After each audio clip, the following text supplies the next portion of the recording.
오늘 우리 주시는 말씀 사도행전 15장 12절부터 21절까지입니다.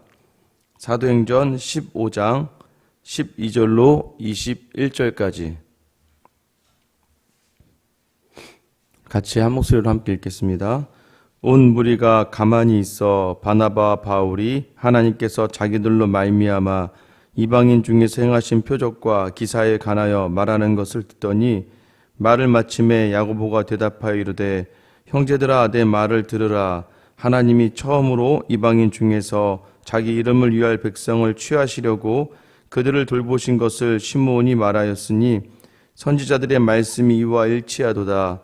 기록된 바 이후에 내가 돌아와서 다윗의 무너진 장막을 다시 지으며 또 그 허물어진 것을 다시 지어 일으키리니 이는 그 남은 사람들과 내 이름으로 일컬음을 받는 모든 이방인들로 주를 찾게 하려 함이라 하셨으니 즉 예로부터 이것을 알게 하시는 주의 말씀이라 함과 같으니라. 그러므로 내 의견에는 이방인 중에서 하나님께로 돌아오는 자들을 괴롭게 하지 말고 다만 우상의 더러운 것과 음행과 목매어 죽인 것과 피를 멀리하라고 편지하는 것이 옳으니라. 이는 예로부터 각 성에서 모세를 전하는 자가 있어 안식일마다 회당에서 그 글을 읽음이라 하더라. 아멘. 네. 최근에 한 성도님하고 이야기를 하다가 교회에서 이제 상처를 받았다라고 이야기하는 거예요. 무슨 상처를 받았냐 하면은 자꾸 이제 여전도에 일을 하는 것을 이렇게 막 강요를 하고 또 뭐 회비를 강요를 하고 또 모임을 하게 되면 뭐 봉사를 해야 되는 것들에 대해서 자꾸 이제 한 권사님이 자기에 대해서 계속 이제 이렇게 푸시를 하기 시작하니까 굉장히 그게 이제 마음이 어려웠던 거죠. 그러다 결국에는 아니 그 권사님이 처음에 그 교회 갔을 때는 굉장히 좋은 분이었는데 시간이 지나면서 자꾸 이제 본인에게 물론 이제 권사님 마음도 이해는 할 수 있습니다. 어느 정도 믿음의 선이 올라오니까 이 봉사하면서 줄 수 있는 유익과 그런 것들 누릴 수 있게 하려는 마음을 충분히 이해는 하는데 근데 반면에 이 집사님 입장에서는 굉장히 그것이 부담이 되고 말하지 못하는 교회 안에 상처가 된 거예요. 그 권사님 좋지만 권사님 자꾸 자기에게 자기도 그런 성향도 받지도 않고 하는데 자꾸 이렇게 해야 돼 이게 맞는 거야 하면서 이렇게 말씀하시는 게 굉장히 이제 부담이 많이 됐던 것 같아요. 그러다 결국에는 안타깝게도 서로의 그런 방향성 좋게 하려고 하는 방향성과 달리 결국 그 집사님은 그 권사님 때문에 이제 교회를 나와서 다른 작은 교회로 이제 옮기셨다는 얘기를 제가 통화를 중에 듣게 되었습니다. 굉장히 이 성도의 삶을 살아갈 때 우리가 안타까운 일들이 있어요. 내가 하는 것들이 오해를 받게 되는 것들이 있죠. 그런 것들이 쉽지는 않습니다. 제가 이제 한 선배랑 예전 교회 이제 친한 분이죠. 전화를 하다가 알게 됐어요. 그러니까 자꾸 전도사님이 오셔서 자기 아내에게 이제 집사 직분을 받아라 하니까 그게 이제 짜증이 났던 거예요. 이제 이분도 이제 아버지 어머니가 중직자이시고 한데도 불구하고 제가 이제 그 선배에게 그렇게 얘기했죠. 아니 뭐 전도사님도 얼마나 전도사님도 담임 목사님이 강요하거나 얘기하면 해야 되잖아. 좀 집사 받으라고 하면 받으면 좀 안 되나? 라는 이제 목사 입장에서 아니 형님 그냥 받고 그냥 받으러 가는 거 받고 그냥 감사합니다 하고 또 못하는 거 못한다고 이야기하면 되는 거지 뭘 그거 가지고 교회를 안 나가고 뭐 형수나 최근에 교회 아예 안 나간다는 거예요. 자기들 마음대로 이렇게 하냐 뭐 이렇게 얘기하면서 이해는 또 되는 상황이죠. 얼마 전에 이제 제가 교회 이렇게 오는 길에 어떤 노년의 남자분이 앞에 계시더라고요. 저한테 대뜸 이 교회 목사냐고 물어보시더라고요. 맞다고 했더니 잠깐 교회를 둘러보시다가 저한테 아유 교회가 참 좋다고 그래서 내가 나중에 여기 한번 나와도 되냐 그러시더라고요. 그래서 오셔도 됩니다 했더니 본인도 이제 은퇴한 우리 교단의 목사님이신데 아유 가는 곳마다 아주 그냥 등록하라 그래가지고 자기가 그냥 자꾸 자기를 가만두지 않아서 못 다니겠다는 해서 아이 뭐 저희 교회는 그렇게 강요하지 않으시니까 오셔서 그냥 예배 드리셔도 됩니다 하면서 한편으로는 그 목사님이 담임 목사님이셨을 때는 어떠셨을까라는 생각을 그냥 한번 하게 되었습니다. 서로 간의 생각이 많이 다르고 서로 간의 그런 입장이 다르고 그러면 오해가 쌓이게 되고 오해는 결과적으로 누군가에게 상처를 주게 되는 것을 우리는 신앙생활하면서 많이 경험하게 되죠. 때로는 내가 좋은 의도를 가지고 시작했어도 상대방이 그것에 대해서 잘못 받아들이게 되면 그것은 어쨌든 내 좋은 의도와는 상관없이 나쁜 결과를 맺게 되는 경우가 굉장히 많습니다.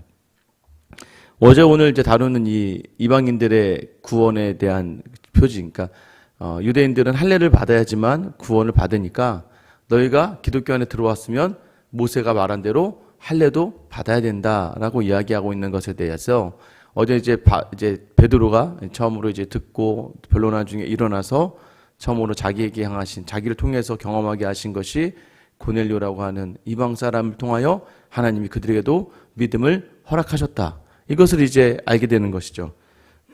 그러자 좀 이따가 바나바, 바울과 베드로의 이야기를 들었던 12절 말씀 보세요. 온 무리가 가만히 있어 바나바와 바울이 하나님께서 자기들로 말미암아 이방인 중에서 행하신 표적과 기사에 관하여 말하는 것을 듣더니 바울과 바나바는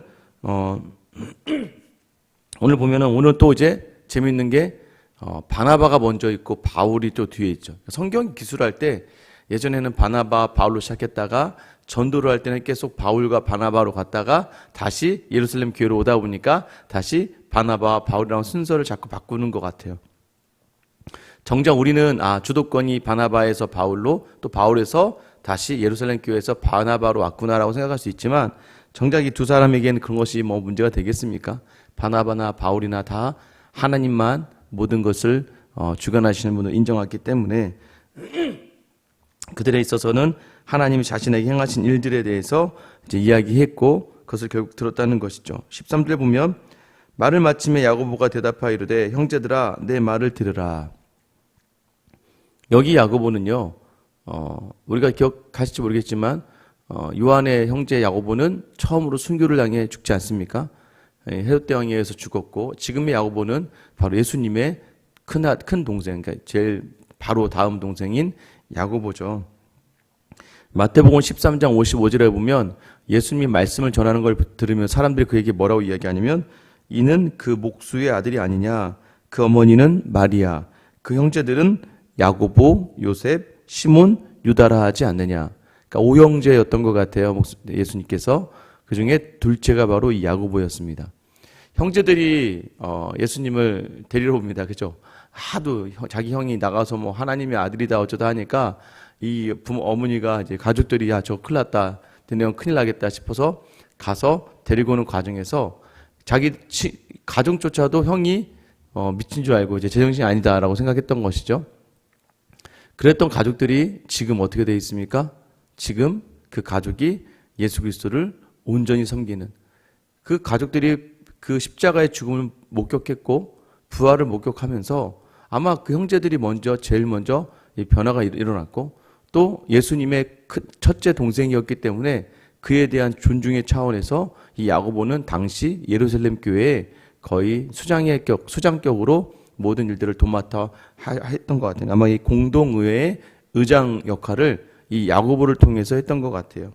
이 야고보가 일어나서 14절 보시면 하나님이 처음으로 이방인 중에서 자기 이름을 위할 백성을 취하시려고 그들을 돌보신 것을 시몬이 말하였으니 결국 베드로가 먼저 하나님이 이방인 중에서도 자기 이름을 위하여 백성을 취하셨다. 고넬료 사건을 이야기하면서 말한 베드로 이야기를 들었죠. 그리고 또 하나님께서도 그들을 돌보신다는 거예요. 결국 15절에 선지자들의 말씀이 이와 일치하도다. 이제 중요한 것은 무엇입니까? 우리가 어떤 문제를 가지고 왈가왈부할 것이 아니라 중요한 것은 다시 말씀을 기준으로 보자는 것이죠. 그런데 베드로가 이야기했던 이방인의 구원이 결국엔 성경이 말한 바도 같다라는 것을 이야기하는 거예요. 그 말씀이 16절, 17절인데 이후에 내가 돌아와서 다윗의 무너진 장막을 다시 지으며 또 그 허물어진 것을 다시 지어 일으키리니 이는 그 남은 사람들과 내 이름으로 일컬음을 받는 모든 이방인들로 주를 찾게 하려 함이라 하셨으니 이 말씀은 아모스서 9장 11절 12절 말씀을 그대로 인용합니다. 아모스 9장 11절 12절도 똑같이 기록되어 있어요. 그날에 내가 다윗의 무너진 장막을 일으키고 그것들의 틈을 막으며 그 허물어진 것을 일으켜서 옛적과 같이 세우고 그들이 에돔의 남은 자와 내 이름으로 일컫는 만국을 기업으로 얻게 하리라. 이 일을 행하시는 여호와의 말씀이니라. 다시 돌아와서 다윗의 무너진 장막을 다시 지으며 허물어진 것을 다시 세울 것인데, 결국 이 말은 다윗 왕조를 다시 부활시키실 것이다의 핵심이 아니라 다윗의 족보를 통하여 오시는 그분을 통하여 하나님의 나라인 새로운 신약 시대에 하나님의 교회가 열리게 될 것이라는 걸 이야기하고, 그 가운데 이방인들 또한 주를 찾게 하겠다라고 이야기하는 거예요. 결국 이것이 바로 구약에서도 계속해서 이방인들의 구원에 대해서 이야기하지 않았느냐라는 거예요. 예수님이 없을 때는 이 모든 것들이 이해가 되지 않았는데, 예수님이 하신 말씀과 그가 십자가에 죽으시고 부활하신 이후에 너희는 온 유대와 사마리아와 땅끝까지 가서 내 증인이 되리라 라고 하셨던 그 예수님의 말씀의 의미를 이제 다시 성경을 통해서 묵상하다 보니까 이 모든 것들이, 그래서 바울이 깨지는 가장 큰 이유가, 바울이 다메섹에서 예수님을 만난 이후에 그 예수님이 자기를 부르시는 그 음성을 듣고 그가 알고 있던 구약의 모든 지식이 전부 다 예수님을 향하고 있다는 것을 깨닫게 되는 순간, 바울은 자신의 모든 삶을 예수님을 위해서 살기로 작정하는 것이죠. 그런데 우리가 알고 있는 바 출애굽기 12장 37절 38절에 보시면, 이스라엘 자손이 라암셋에서 떠나서 숫곳에 이르니 유아 외에 보행하는 장정이 60만 가량이요. 자, 이제 출애굽할 때 인원을 보면 거기에 어떻게 해요? 60만 명 정도가 있는데 38절에 보면 수많은 잡족과라고 되어 있어요. 그러니까 이스라엘 백성보다는 그 이방인들이 더 많았다는 거. 이스라엘 이 무리 안에 이스라엘 순수한 이스라엘 혈통 외에 뭐 이스라엘의 종으로 들어오거나 또 야곱의 종에 있던 사람들, 아브라함의 종에 있던 그 후손의 후손들까지 이 야곱의 장막 안에 거했던 많은 사람들이 이제 이스라엘이 되고, 또 애굽 땅에서도 나오면서 하나님을 두려워 경외하는 자들 가운데 그 이스라엘 백성, 그 마지막 6월절의 사건에 순종했던 자들, 그리고 이스라엘 백성과 합하여 떠나온 모든 자들이 다 이스라엘 백성이다라고 처음 장면에서 이야기하고 있어요.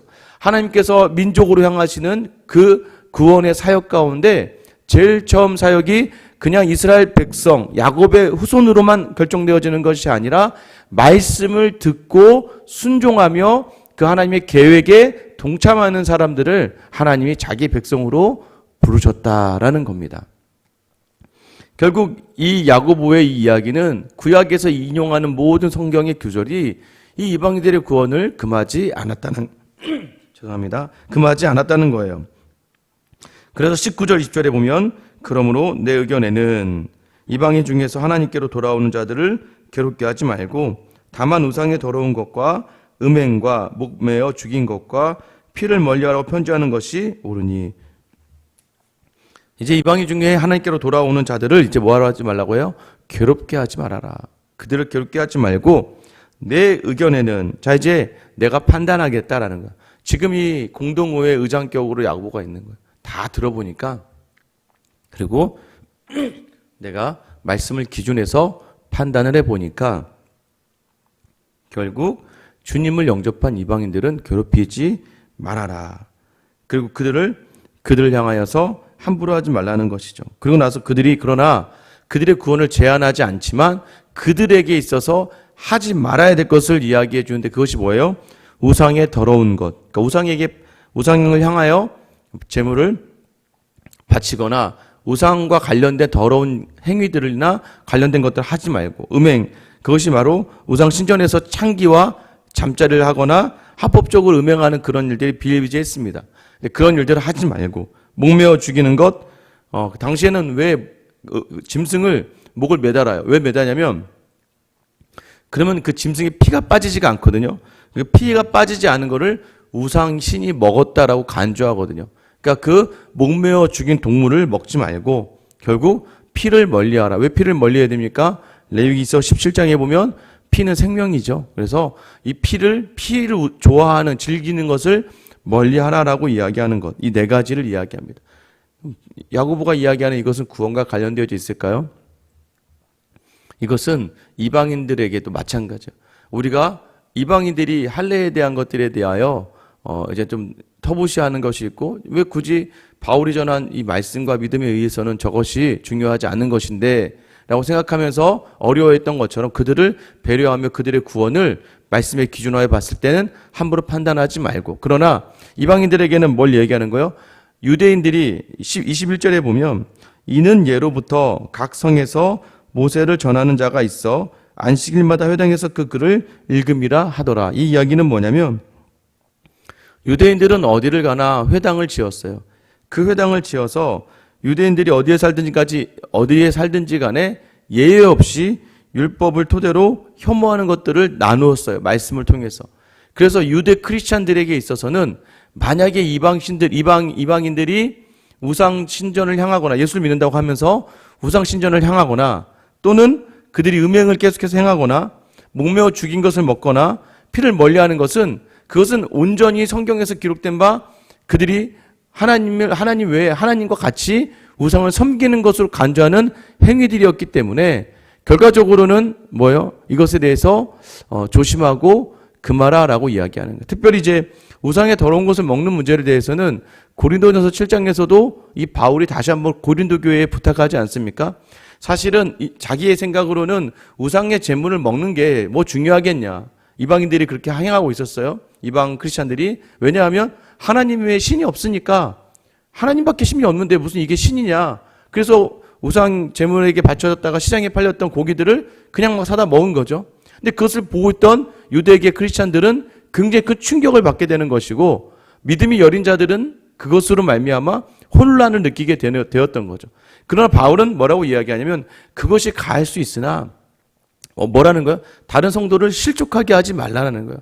성도를 실족하지 않게 너희 믿음이 그래 맞아. 너희 믿음이 틀린 건 아니야. 그러나 다른 성도들이 볼 때 실족하지 않도록 그 우상제물 먹는 걸 조심해라. 반대로 유대계 크리스찬들에게 뭐라고 이야기합니까?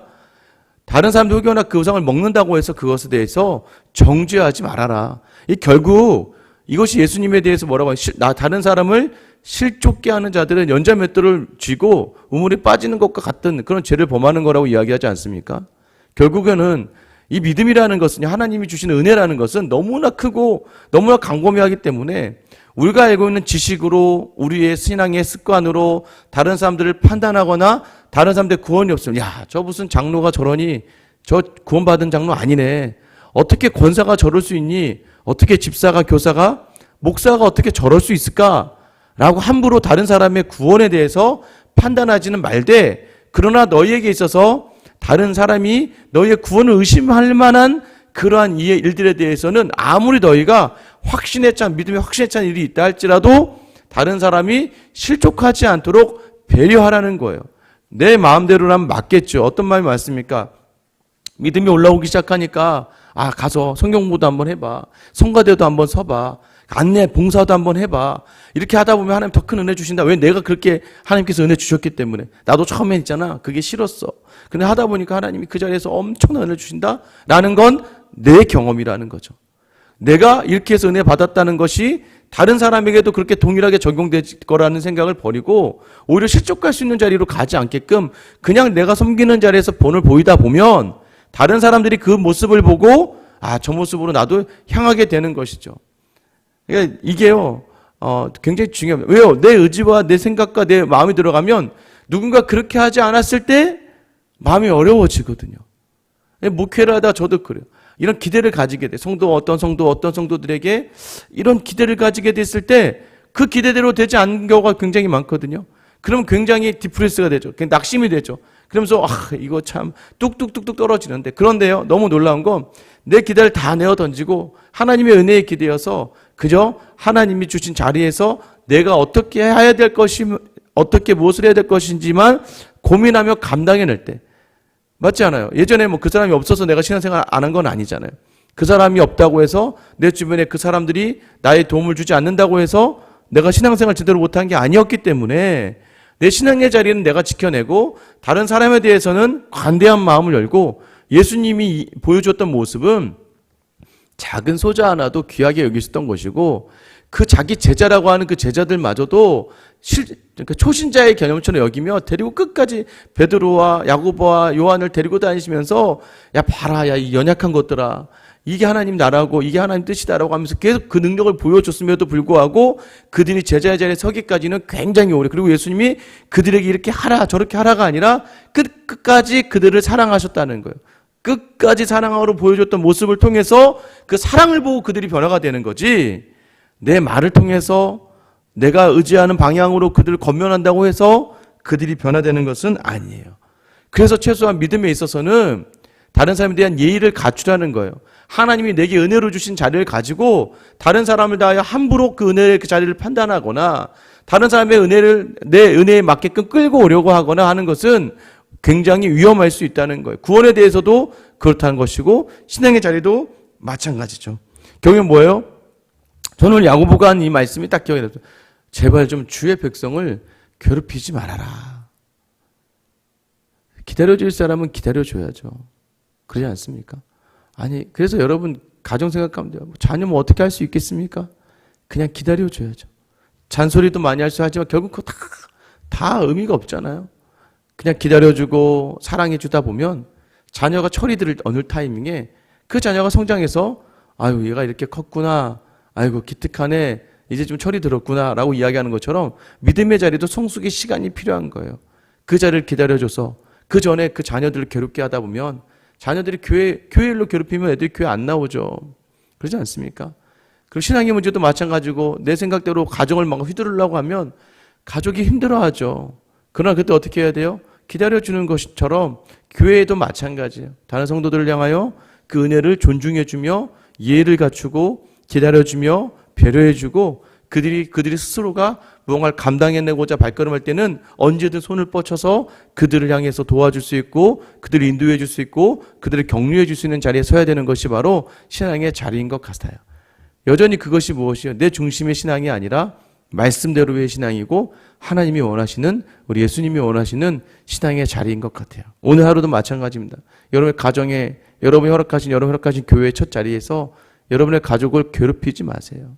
그리고 여러분의 교회에 만나는 사람들을 여러분의 생각으로 괴롭히지 않게 되기를 소망합니다. 그래서 여러분에게 주시는 귀한 자리, 괴롭히는 것이 아니라 기쁨의 자리를 인도할 수 있는 귀한 하루가 될 수 있기를 예수님의 이름으로 축원합니다. 같이 한번 기도하시겠습니다.